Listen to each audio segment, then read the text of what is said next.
Bonjour mes petits chats, je suis ravie de vous retrouver pour un nouveau tuto. Aujourd'hui je vous propose de réaliser une perle creuse, comme celle-ci. Une perle creuse, mais pas une perle bombée, pas une lentille. Vraiment une pièce complète qui peut permettre le travail arrière par semelle, voilà, avec montage en collier par exemple, hein, comme celle-ci. Alors l'avantage de la perle creuse, donc évidemment, c'est de pouvoir travailler l'arrière de manière plus facile, de pouvoir y accrocher tout ce qui est après bélière, anneau, pour pouvoir faire des montages assez simples. Ce qui est très intéressant dans la perle creuse aussi, c'est sa légèreté. Un petit test tout con, je vous redescends tout de suite. Le petit test, un bol d'eau et la perle. Elle flotte. Elle flotte bien. Là, je la mets dans le fond et elle remonte. Voilà. Ça vous montre bien toute la légèreté du bijou. On ne se retrouve pas avec un truc mastoc autour du cou, avec un torticolis à la fin de la journée. On a quelque chose d'assez léger.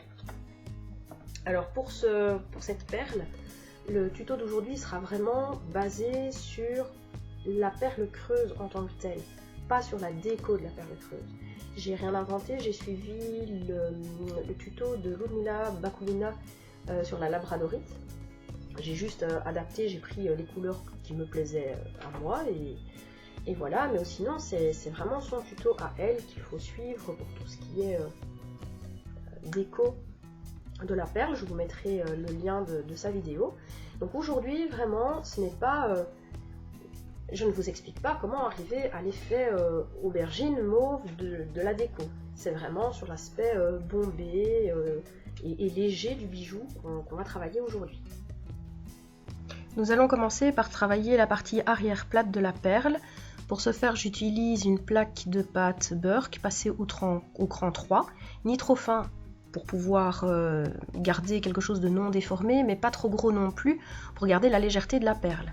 Alors je travaille sur une plaque de verre, ce qui me permet d'avoir un contrôle sur l'adhérence de ma plaque Burke sur mon plan de travail.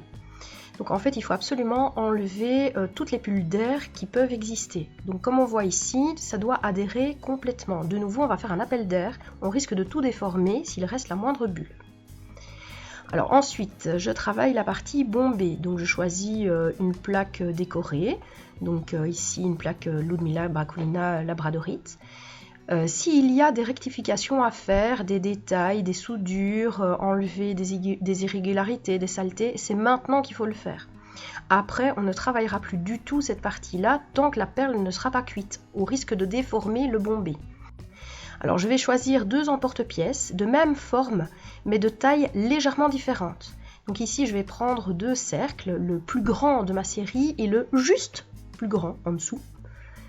Alors je commence avec le plus grand des deux, donc je viens placer ma plaque de texture par-dessus et je vais appuyer avec le doigt pour faire bomber la plaque par l'intérieur de mon emporte-pièce. Alors on y va délicatement, pas à la barbare, on caresse sa plaque, on y va tout doucement, on vient bomber, ça prend du temps, on y va délicatement. Quand la plaque est bien bombée, on vient souder les deux plaques ensemble en appuyant l'emporte-pièce sur la plaque de pâte Burke et on enlève tout ce qui dépasse. On ne va plus rien décoller de la plaque de verre. Il faut vraiment être très attentif à ça, on ne touche plus à rien. Alors le résultat de ce premier bombé, on voit que c'est bombé mais c'est pas encore nickel. On en arrive maintenant à la deuxième étape. J'utilise un film plastique étirable, un film alimentaire. J'enlève bien toutes les petites pliures et j'utilise le deuxième emporte-pièce, celui qui est légèrement plus petit que le premier. Et c'est ici que je fais l'appel d'air. C'est ici que c'est important que tout soit bien soudé à la plaque de verre.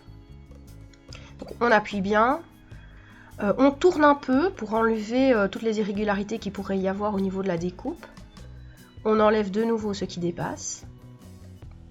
De nouveau, hein, je n'ai toujours rien enlevé de ma plaque de verre. Et voici le deuxième bombé qui est déjà beaucoup plus net et plus régulier. Ici une photo de l'arrière, on voit que tout a toujours bien soudé à la plaque de verre. Et ici je vous montre un exemple de 2 perles, celle de gauche a bien subi les 2 parties du bombage, celle de droite seulement la première. On voit que c'est beaucoup moins fini.